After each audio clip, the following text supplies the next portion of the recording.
Welcome back to the podcasts. Marriages are being saved, lives are being changed. I hope so. Lord willing. Let's get after it, because this could be a long one. Let me give a quick history, actually. We recorded a previous episode that once I went back and reflected on, we felt like it was too vague and too long at the same time. So it ended up being broken into at least 5 episodes when I went back to the notes. Now we can spend now more time again on each thing and not being as rushed and being more specific, which will be helpful for everyone. In the midst of that, today's episode was a brand new birth. Not even it was a birth. Unrelated to the previous discussions, but it's basically going to be what circumstances, things, nouns, I suppose, in what ways are our lives combined when we enter into marriage from the very start. So my first question, as we give a little definition of marriage to start us with the right foundation, is how is Christian marriage distinct from a non-Christian marriage? Yeah. Do you want me to go? Yeah, well, you can start us off if you're ready for it. Yeah, well, so I thought about when we were first married. Do you remember, we were probably married for 2 weeks. We came back and started a marriage class at the church we were going to at the time. So there was premarital couples and couples who'd been together for a long time and lots of married couples in different stages. And I just remember one of the pastors at the church said at the beginning that it's not that that non-Christian marriages can't be happy, great marriages, but they can't be meaningful in the way that Christian marriages are meaningful. And I think that really just points out how I think the biggest difference between Christian and non-Christian marriages are their purpose. Mm-hmm. Because Gary Thomas is the one who I think first said, at least the first time I heard it, this is the one who says, it's paraphrased, but marriages aren't meant to make you happy, but to make you holy. The purpose of your marriage is to sanctify one another, make each other look more like Christ. Yes, absolutely. I remember that, but I can't confirm if that's who said it. Yeah, in Sacred Marriage. Okay. Which that was Marriage 101, premarital something. So I haven't read that in a very, very long time. But anyways, so I think that's so true. I think that's a really good principle to remember. And a good thing to hold on to when marriage is hard, that you didn't get married, hopefully, to be happy, although that is a great side effect of being married. But you are married to make each other look more like Christ. Yes. Man, which reminds me of the fear of the Lord is the beginning of knowledge, and also the beginning of wisdom. It's stated in Proverbs, which I read in one of our first 2 episodes, kind of explaining our heart behind going into this at all.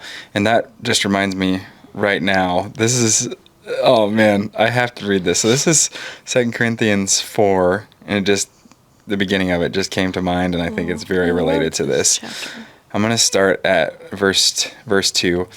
But we have renounced disgraceful, underhanded ways. We refuse to practice cunning or to tamper with God's word. But by the open statement of the truth, we would commend ourselves to everyone's conscience in the sight of God. And even if our gospel is veiled, it is veiled to those who are perishing. In their case, the God of this world has blinded the minds of the unbelievers to keep them from seeing the light of the gospel of the glory of Christ, who is the image of God. So it's the same situation. Those that are married, you're getting a secondhand grace and mercy just by immersing yourself in the beauty of God's design, or at least it's available to you. We're really good at you. Yes, we're really good at sinfully fleeing from that. But here, it's you could be in that, and yet the God of this world, the enemy, Satan, is at work to hide all that is good and righteous and fullness of life from us. So that marriage is still, it's legally a marriage, but it's nowhere near the fullness of marriage that's intended to be represented by Christian marriage. Yeah, which is interesting, because my second thing, when you asked me that question earlier, that I thought of, so the first is that the meaning of our marriages, or meaning is fair, but the purpose of our marriages is different. And then also the just design of, or the structure of a Christian marriage is meant to be a protection over the wife. Mm-hmm. And I think that's something that lacks in other marriages when it's not built to have the husband as the leader and the wife to submit to that leadership, when that's a protection over the wife.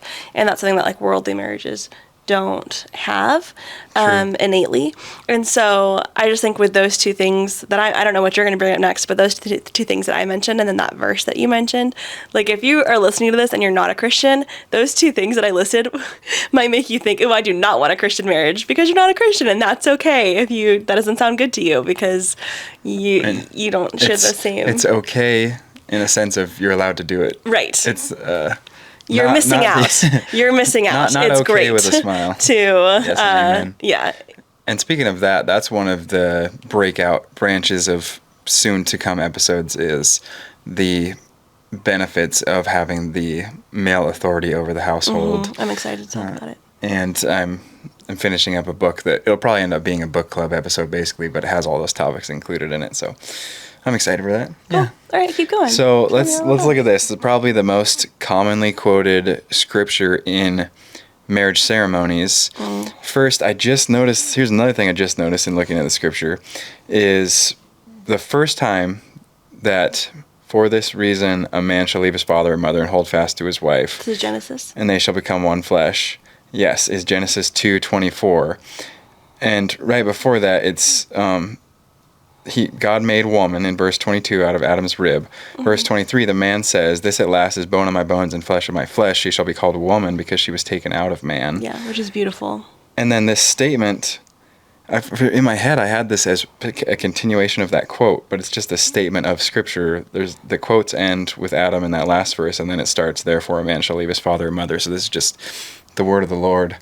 This is how it is. Because earlier I was thinking about this and like, what do you mean leave his father and mother? These are the first two human beings. Yeah. So, but it's just a statement of God's design going forward. And it says therefore.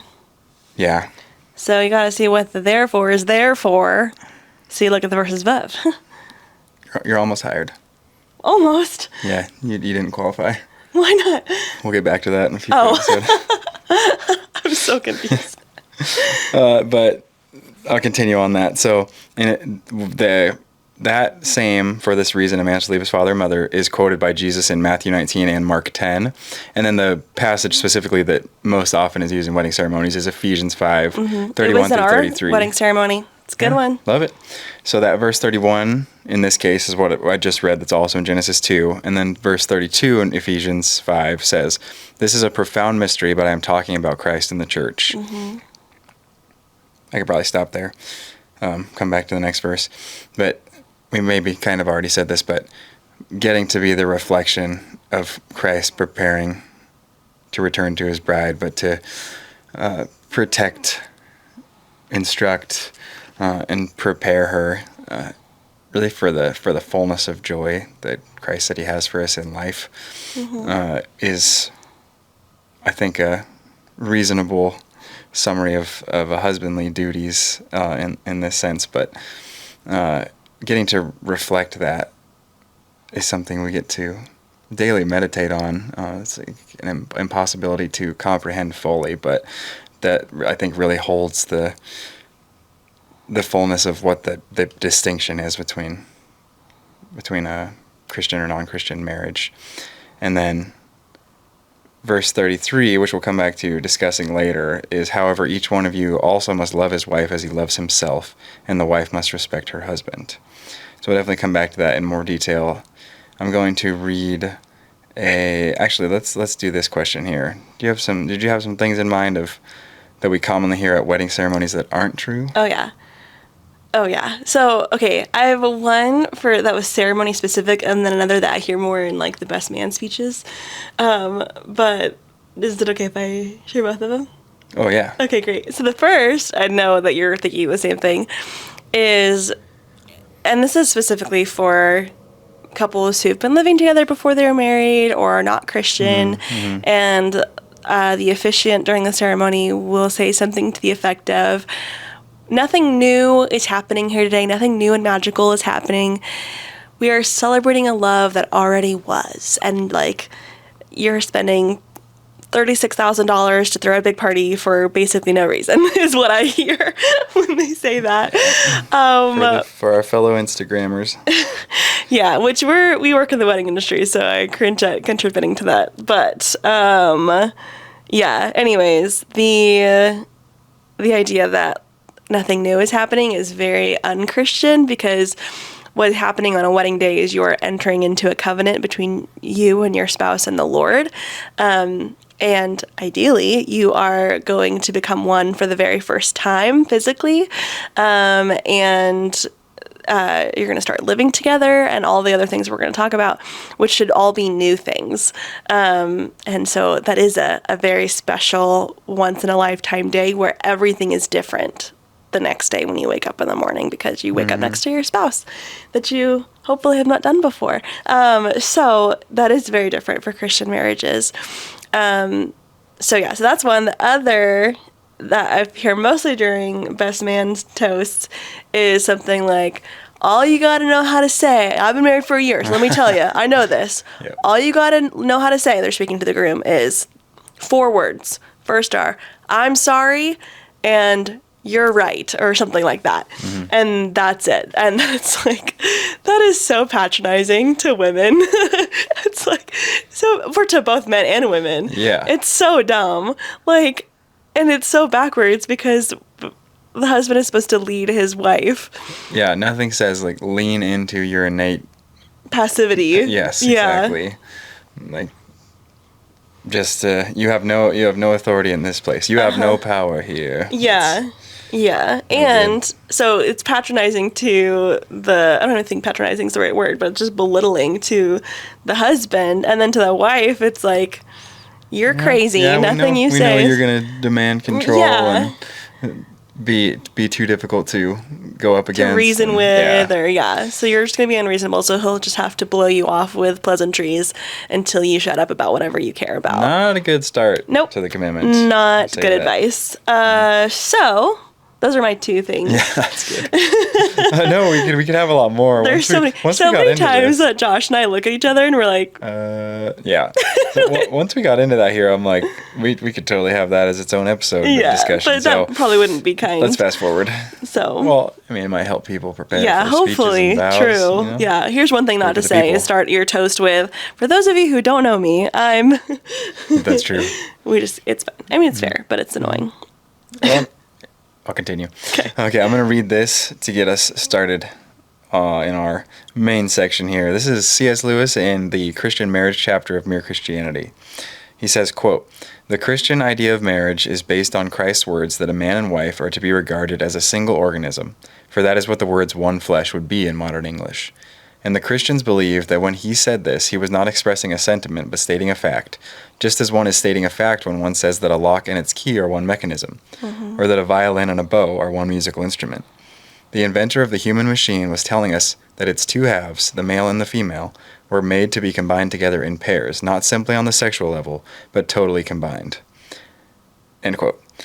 That whole thing was just so relevant to, it's probably kind of where I started branching off into coming up with this category of how are we put together, because the end, we're to be totally combined. So I want to look at these ways in which that happens from the very beginning.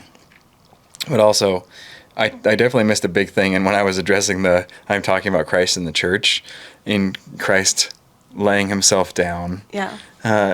So the willingness of sacrifice, like to the very end, I am to lead and lay myself down for my bride, which is such a beautiful thing to understand and live into as a husband. Again, something we'll come back to in the male authority. To be married to that. I'm doing my best, baby. So great analogies in that quote. Yeah. Of course. So cool. Our man Lewis. So let's start on what becomes combined. We're starting with simple and most straightforward, I suppose, with just the name. So why did I ask you this question earlier? Why do we combine names, or why does the woman take the last name of the man? Oh, no. I did not add that one. No, but tell me. Oh, I was just up for general discussion. Oh. You have any thoughts on that? No, just that I love having your last name. Okay, thoughts. Well, I think about the name Christians wasn't it originally an insult? I think it was intended to be. Yeah, right. Like you're just imitating him. You're the little Christ. So yeah, Christians mean to be a little Christ, and so it was like a mocking term for the people who were part of the new church. And what was meant to be mocking became our name. We're Christians, and we take the name of Christ because of how closely we follow him. And so I think that's really special that I get to have my husband's name because he leads me and I want to follow him as he follows Christ. And Acts 11:36, is that what it said? 26 is, for a whole year they met with the church and taught a great many people, and in Antioch the disciples were first called Christians. Yeah. So yeah, I just think it's special to be able to have your name, and for our children to have your name, which is also my name now. Absolutely. It definitely fits into, again, the husband taking leadership over the home, taking responsibility, combining in that. I think of this is in Numbers. I'm just going to summarize speedily for the sake of time, but I think it's so cool. There's a passage in Numbers 23, I think, that explains that if a woman who is in the household of her father, meaning she's unmarried, takes a vow, and when the father hears of it, he can nullify it because she is under his authority. So it's like she's doing something foolish, then he can say, no, this isn't going to work. I need to protect my daughter in calling that off. But if he hears of it and doesn't do anything, then it remains the vow that she made. And then in that same section after that passes on. So it's to the husband in marriage. So it's a great representation of the bride and her father coming down the aisle, and then basically every wedding, as far as, have we had weddings where they don't do that? Where they don't say, who gives this woman to be married or something similar? I think of weddings where the bride didn't have her dad walk her down the aisle, but I think they might have still said that. So it's pretty much a universal thing. It's who gives this woman to be married, and it's that Actually, that's not true. We've done one where they didn't, but they like intentionally did like a handoff because there wasn't a good like father-daughter relationship. Yes. We get a lot of tea as the photographers, so we know it's gonna. But there wasn't like she didn't have good headship over her, and so she didn't want that being verbalized when it wasn't really true. And so they did like out of like respect and to honor, they just like intentionally, like he handed her hand over to her new husband's hand, and it was sweet, but they didn't like verbalize it. But in general, the father comes down symbolically, physically, and then vocally to give that responsibility over. Now I'm trusting you. And ladies, you should want that for a man to take seriously that commitment to honor and protect you in all things. And that being passed on is so beautiful. And that's why like men go and get the blessings from the father before asking for her hand in marriage, before he proposes, because it's communicating like, I want to take the responsibility that you've had her whole life. And I want to be responsible for her now. Yes, absolutely. And then the next thing that will be expanded on, so this will be really quick, that also fits in the name, is that you're creating a new family. So now that last name, like the woman's last name is transferred over, like it becomes the old one becomes her maiden name, and now there's a new family where she has this new last name. And then on the man's side, it was his father's family before that he was a part of underneath, and now he has taken headship role in the new family. And you start an entirely new. Then you leave and cleave. Next one, let's go to this, because next one's a big one. I'm gonna skip and return. So the next one is sharing a space. Going from having your own things, however you either passively we're used to having them or intentionally, but now combining those things, and likely more passively on one side and more intentionally on the other. I'd say in any relationship being combined. But do you have thoughts on the biggest challenges in learning to share a space for us, or in general? I didn't have much thought on that when you mentioned this earlier, but I can think of examples. I could think about how you used to leave the peanut butter knife on the side of the sink every single day, and it would drive me crazy. And how I used to leave wet towels on the bed every single day, and that would drive you crazy. Towels. I forgot. Sorry to bring it up. You're forgiven. But Thank you. But those were things we used to do that would bug each other. But I don't know. It reminds me of how before we got married, and I would mention to perfect strangers something about like, oh, at my fiance's house, and they were like, wait, you don't live with your fiance? And I would say no. And then people I don't even know were like, wait, you don't live together? What if you don't like living together when you get married? And I just think that's hilarious. And it's just like so fear-based. And it's respectfully, it's a selfish mindset, because if you have to say like, oh, we have to live together before we get married to see if I can handle the things I don't like about living with him, like, is he going to bug me so much that I don't want to live with him forever? Then we shouldn't get married. And so you got to test it out before you get married to see if you should move out and not be together anymore. Rather than getting married to say, I'm going to serve this man, or, you know, vice versa. I'm going to serve and love my spouse and care for them and sacrifice for them and communicate with them and work through things with them no matter what. Like, what would you rather have? Which is why, I mean, it's biblical. Like, this is important spiritually to honor the Lord, to not live with somebody who's your spouse.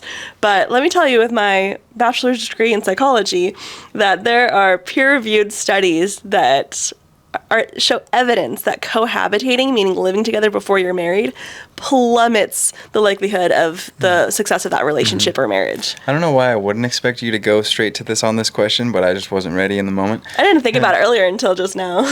but it's so true. It can be just put forth so simply, because it's, did you go into this relationship as a commitment, or did you go into it saying, am I going to feel as good as I want to in this situation? Yeah. Which you could for the first year, and then be like, oh, let's get married. And then after a year, you're like, oh, I don't like living together anymore. Yeah. And then you break up or get divorced or whatever. And it's because, going back to the beginning, people who get into relationships because they want to be happy rather than made holy. And that's what sanctifying Christian relationships should do. I'm going to be saying this often, it seems, but we are going to do a separate episode more specifically about this and perspectives on divorce and that kind of thing. Oh, yeah. So did you have any other thoughts more practically on preparing a space or combining your habits kind of thing? I think we're going to talk about like decorations and stuff separately. Or is that included? You can answer that right now. Well, I mean, it just goes back to communication. So I could give lots of different examples. So I don't think I need to be super specific. But it just comes down to communicating expectations. Like, that's what it is. And we'll talk more about that, I think, in another episode, in our next episode, communication. I bet we could. So anyways, but for decoration, I am of the opinion that as a woman, God has designed me to make things beautiful. And that's a part of my nature as a woman, where it's less so in a man. That being said, there are incredible male artists and chefs and designers and different things. And so that's totally possible that maybe you are or are married to a man who is very artistic and is really good at making things beautiful. But I think it's just like a natural part of being a woman is to adorn things. I think there's like scripture about that. Either way, whoever is taking the lead on decorating, which I would assume in most cases it's the wife, just because you might have more opinions about what you like doesn't mean that you get to bulldoze your husband, or again, vice versa. So we have a setup of, I make things beautiful, I decorate our home. If we had it your way, there would be nothing on the walls. I like empty spaces. Yeah. I like big open grass fields. Apply that to inside the household. Oh my gosh. You got it. Just turf. Oh my gosh, turf. Yeah, you would put turf in our house for sure. Instead of rugs, area rugs, we would have turf. You literally would do that. I hadn't thought about it, but that sounds ideal. Oh no, I'm giving you ideas. So it's not Josh's job to make our home beautiful. Yes. And so that being said, I still don't put things up in our home that he doesn't like. So he has veto power just as I do. Like, I wouldn't like it if he put stuff up on the walls that I didn't like. And I would be very thankful if he listened to me and said, oh, my wife doesn't like that, I'll take that down, or I won't put it up. Yeah, and so it's the same either way. It's just that I have a lot of opinions necessarily on this situation. But on the same note, I should be encouraging and thankful telling my wife I appreciate how she's organized things and noticing things that have changed just to be loving. And then I have my garage space that I Yeah, that was going to be my next thing is like, give your man a designated space. So when Josh is like, I'm going to make a t-shirt quilt, I'm like, great, where's that going to live? Not in our bedspread. But we'll talk about, and we're like, maybe it can be in the garage, and that would be a great space because that's your space. You know what I noticed today is that Home Depot sells 4x8 foot whiteboards. Yeah. And I think I'm going to cover that. Just get 3 of them they're only $20. Okay. Just get 3 of them across that back wall where the flag is currently. Okay. Smooth. Cover the. Okay. This is how you want to use our podcast time? Let's continue. Okay, great. I just want to make sure. Yeah. But yeah, so husbands having a space where they can decorate however they want to, I think, is a gift. At our old place when we lived in a duplex, it was the laundry room and storage shed, and Josh put all of his little decorations I put my posters in there. Yep. Mm-hmm. Which was great. Appreciate it. Yep. Yeah, that's good. So, and as long as you were okay with it, you were happy with it. So it wasn't like I was bullying you into the storage shed, but it was mutually beneficial. So, and that just took communication for us to land there. But earlier we were talking about we're working right now on building a shed in our backyard, which will be our new office and recording studio, and it'll be super great. Josh was talking about how he wants to put a pull-up bar in there, and I said, don't you have like 5 pull-up bars in the garage? Maybe we don't have to have a pull-up bar. So we'll see. We're going to talk about it some more. We're going to communicate through that and see what would be. Sometimes, I'm telling you, you're going to want it. Once you get your grip strength figured out. Right. Okay. Sometimes you gotta We'll talk about Let's it go to some the more. next one. I think we can make it look nice. Draw some vines If we can make it look nice, we can talk about it. Yeah. So speaking of communication, space, compromise. Amen. Take notes, people. Really, now we're getting really into the space. The next thing we're combining is our bodies. Oh, the most personal space. As much into the space as could be. So 1 Corinthians 7, starting in verse 1, says, "Now concerning the matters about which you wrote, quote, it is good for a man not to have sexual relations with a woman." You'll maybe remember that later on, Paul says it is better for you to remain unmarried if you're not currently, because then you're not distracted by pleasing your wife, the things of this world, so on. Focused on the Lord. Staying here, verse 2, "But because of the temptation to sexual immorality, each man should have his own wife and each woman her own husband." I saw earlier when we were looking at this that the King James, the KJV, says to avoid fornication. I like the straightforwardness of that, the sexual interaction outside of the commitment, the covenant of marriage. Yeah, honoring the marriage bed.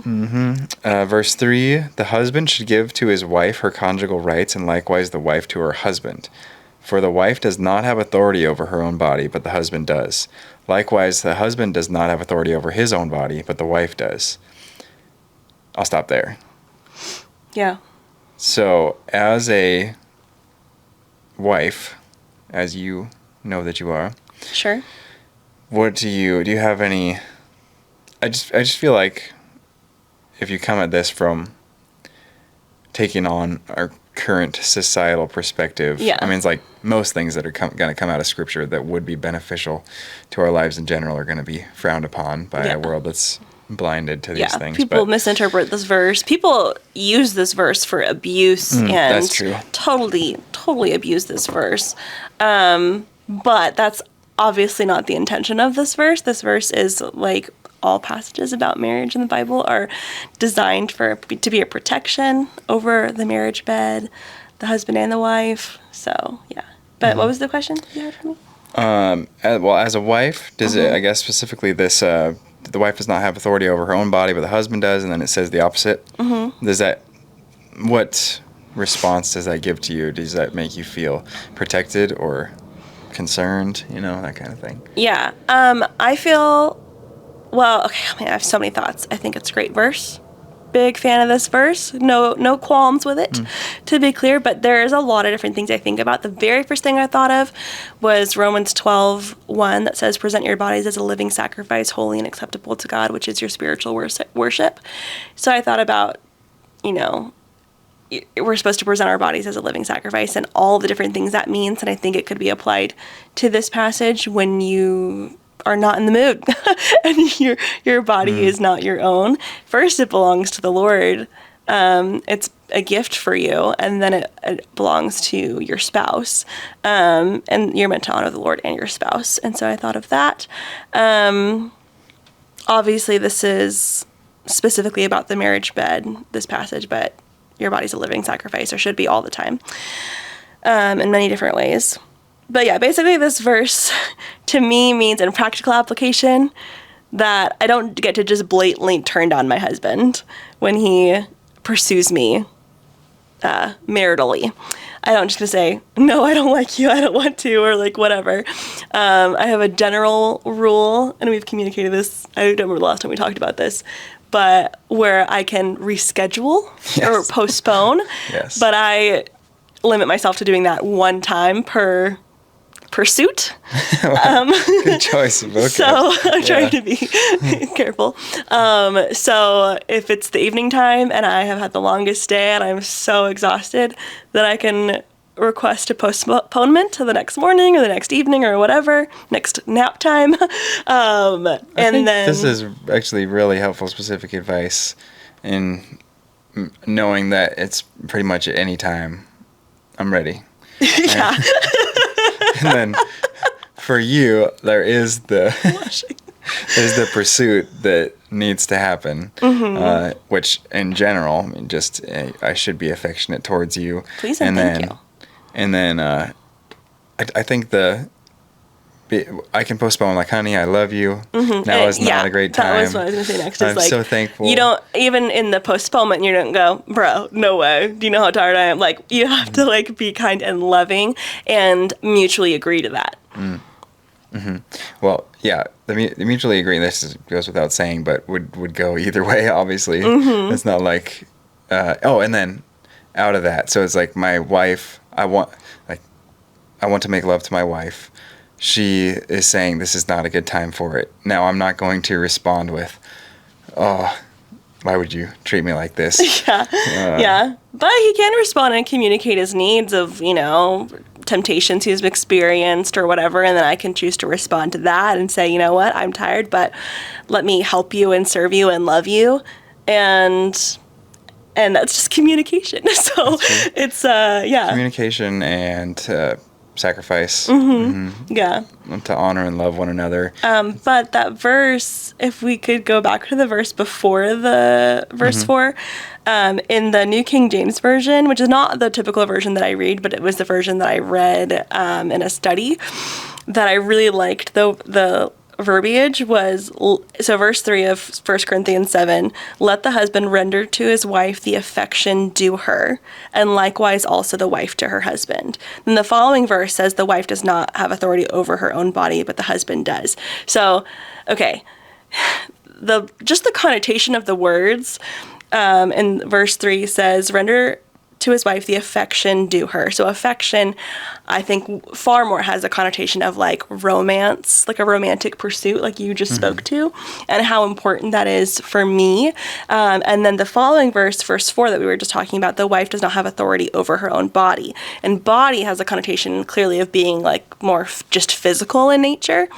And both of these verses say that this applies to both the husband and the wife. But the verse 3 says affection due her to the wife first, and then that's also true for the husband.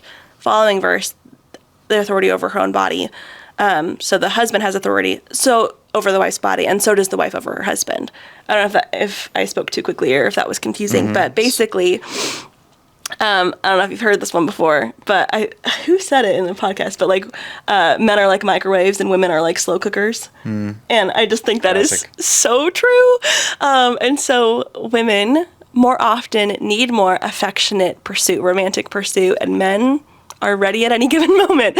And so it's going to be more physical. Not that it's not physical for both or emotional or romantic for both, but there's just different levels of it for men and for women. And so I think it's so interesting, at least in this translation, how it's ordered for both of these. That like the emphasis, at least based off of the order, is that like men, you gotta affectionately pursue your wife, and wives, you have to do that too. And wives, you got to remember, like, your body belongs to your husband. Like, you got to be available for him. And husbands, that's true for you too, for your wife. That's just kind of how I read it, and I hope that's not a misinterpretation or like I'm just applying my own thoughts to it too much. But I think it's in line with the reality of what men and women are like. And yeah, there's definitely something to knowing what it's been like in our marriage and for friends, that is typical of the design of men and women and their interactions. And then, like here, what a weird word that we never use, but the conjugal rights is what the ESV says. All the time I hear that is like in a TV show when there's somebody in prison visit. And they got conjugal rights. So that doesn't as much fit, but I like what you were saying. I think it's accurate. Thanks. And then the last verse 5, here that I want to read is, do not deprive one another, except perhaps by agreement for a limited time, that you may devote yourselves to prayer, but then come together again, so that Satan may not tempt you because of your lack of self-control. So good. One thing I thought was, well, first, this is very specific and helpful advice in general and for marriage, but the end of it feels really related to advice that we hear more than any other when people are asked on the spot, what do you want to tell the couple for a happy marriage?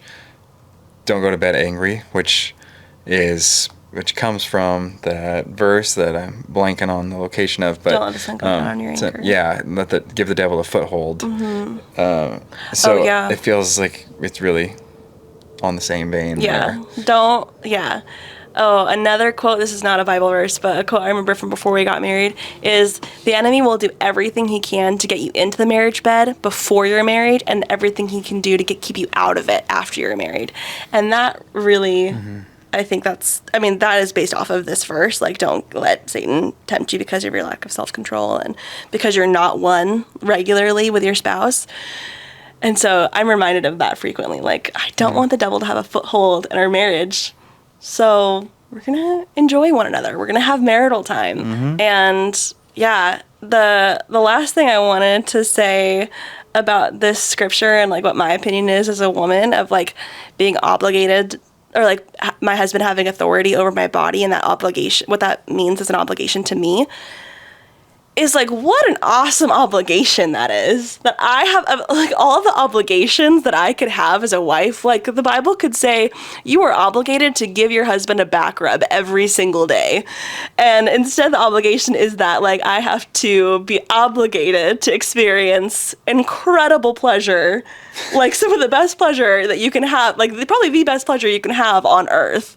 That's my obligation, is to experience that with the person that I love most on earth. Like, what? That's an incredible gift. Why would I be angry at that or feel weird about that? Like, that's my duty? Oh no. Like, that's such an awesome thing.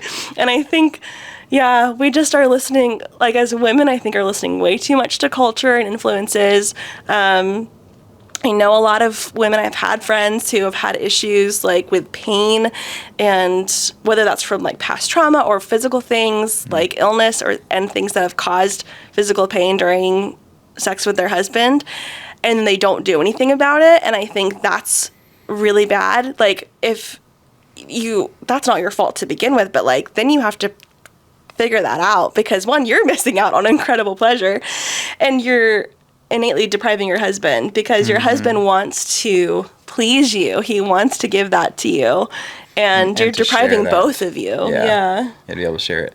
Yeah. If it's within your control, obviously for some it's not, but like you got to try. You got to seek out some solutions. Yeah, doing what you can. That's definitely a top-notch perspective, honey. I'm thankful for it. And sweet. Getting to share that physically, and then what the outcome of it emotionally, relationally, it's just God's design. It is good. Bring two together as in the fullness of one flesh in that case. Yeah. For sure. So these last two, I think we can... Sorry, can I say one last thing really quick? By all means. Is that this passage also takes away any notion that either party can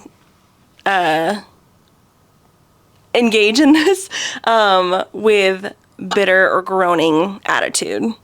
That you don't just say, okay, fine, you have authority over me, so we can do it tonight, and then you're really passive or like really cold and shut down because of it, because you should be winnable by your spouse. Like, your spouse, your husband is pursuing you, wives, and like, be winnable and enjoy. Like, that's obviously what I'm trying to communicate across, but you do not get to just say, okay, fine, and then have a really bad attitude, because you're depriving both of you again. But I just wanted to make sure that was pointed out. For sure. Like, you need to have a cheerful heart. True, well said.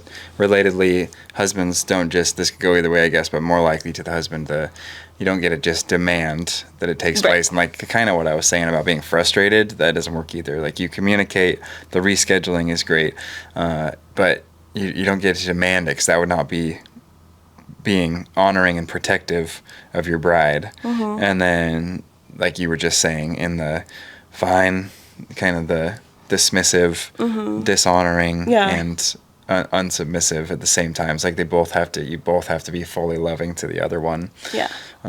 For it to work as it's intended. Yeah. Cool. So the next one, we have two more stops. I think they'll be pretty quick. So the next one is combining of our schedule. And I was thinking about the schedule of our first year of marriage, because it is so important to have time together. Yeah. So in our first year of marriage, Josh was amazing. Not exactly how I was going to word it, but thanks, baby. I'm so thankful for our schedule now. We have so much time together and with our daughter, and it's incredible. Wait, I don't think we know any spouses who spend more time together. Yeah. We're setting records. But our schedule, our first year, it was like, I know it's important for us to actually have time together. Yeah. It's kind of part of marriage. And so Taylor Ray had a work schedule that was Friday, Saturday, Sunday, Monday, was still in school for one semester. Our first couple months of marriage. So she went to school Tuesday, Thursday, and it was like, Wednesday's the only day that's really available, so we better make sure we can be together that day, and then as much time as possible otherwise. So after a brief stint attempting to work at the same place Taylor Ray did, we moved on from that, and then I ended up just kind of filling my schedule as best I could to piece around her schedule. So at one point in our first year of marriage, it's fun thinking back, looking back and the memories and some relationships I was able to develop there. But I worked at two CrossFit gyms, and then a different gym that I won't even name, because I would not be the lowest on my recommendations of gyms to go to. Nice. And then also a hotel where I was a, quote, activities director. Beautiful. Fun time. And there's another one. Oh, I started working at the school sometime, or a different school, but part-time as a PE teacher. So that was just once a week. But a lot of days I was going 2 different places in one day. Yeah, 5 different part-time jobs, so that he could provide for our family and see me, and so we could have Wednesdays together. And I don't know how intentional it was at the time for being honoring, like loving towards you, or a relationship. I think it was, like, I don't think I thought about it to a great depth in that sense. It was more just, let's get the time together. But reflecting back on it, that all adds on top of one another, like the time. That's how I felt. I remember talking to you. I remember you saying at one point you felt like you weren't providing enough financially or something, and I was like, first of all, I think that you are making the same as me, so whatever, between all 5 different jobs. And secondly, I feel so provided for, not only financially, but that you have sacrificed your time and energy to drive all around the valley to different jobs to be able to spend time with me and nurture our marriage. And I guess me feeling that way, I don't need to keep going into detail on that. Anyway, it's important to do what you can, adjust as needed to have time together. That's basically what I wanted to say here. And then another thought I had on this subject was, I thought about kind of what you were saying in the speech, which we would love to come back and talk about all these cliches that are idiotic. Yeah. But if I said, no, I'm not going to be able to go to that tonight because I told my wife I was going to be there. I was going to be home by this time. And I just thought about the old ball and chain joke that loves to be said. And it's like the men who are saying those things are men who are incapable of having healthy marriages. Like, you don't know how to honor your spouse if that's your heart posture beyond spending time with your spouse. So it should be, yes, I'm going to go. Like, no, I'm going because I love my wife and I committed my life to her, so I want to spend time. I would rather spend time with her than you, Billy, You, Billy? I don't think I know anyone named Billy, so Yeah. it works. Also, Billy is that Friday Night Lights guy. Yeah. Kind of a dingus. Yeah, kind of a dingus. Should we go on to the last one? Sure. So our last one is finances. And I just want to be really straightforward on this one, is that you should be combining your bank accounts, like, sometime close to your wedding. But I think that, it's so simple to do that you should have them put together before you're married. And, like, you can do it right afterwards, but somewhere in between, like, the month before the wedding to the month after the wedding. Definitely. In that range that When you should you know for combine sure your it's bank going to accounts. happen. Yeah. But you never know. You're not in the covenant yet. So I'm in support of waiting till after, although we did it a few weeks before our wedding because it made sense. But yeah, definitely within a month. Like, it needs to be as soon as possible because you don't want any practice of having your marriage with your finances divided, because it's just really easy to put it off. Like, oh, we haven't done it, but we will later. It's fine. We're used to it already. You shouldn't be. That's not good. Yeah, and money is already so, like, it's mentioned so much in Scripture because it's so easily manipulative of our hearts. So when the two become one flesh, all things are fully combined, like the C.S. Lewis quote said at the beginning. So our finances are a large part of that. They are the provision to manage your household, to pay for your household, to feed and provide. Definitely have episodes about finances. Yes, in depth, but for sure. I will say, I remember when we were first married, we did the Financial Peace. No, it was Financial Peace University, but it was like an online version. It was Dave Ramsey that we got for free through my job at the time. I miss having benefits. That was so nice. But we got new benefits. True. Like being able to record this podcast right now.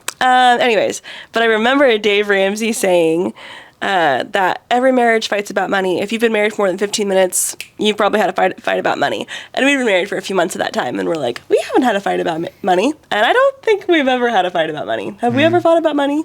No, definitely not. If you have your finances organized, so yeah, I'd be excited to go back and talk about that. Oh yeah. But between us, no, we've definitely had to have discussions about readjusting things, budget conversations, but having which conflict, is why we haven't had any conflict.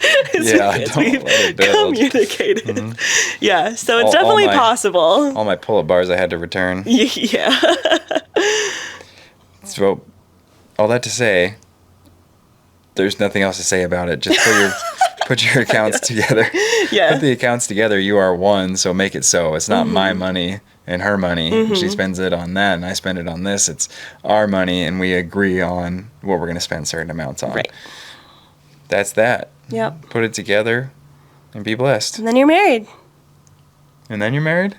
You have to take our course first? Yeah. Oh, man. Sorry, I didn't realize. Perfect. That's all I have to say. Okay, great. Well, thanks for listening or watching, and we will catch you in the next one. So, Okay, love you. Bye. okay, love you. Bye.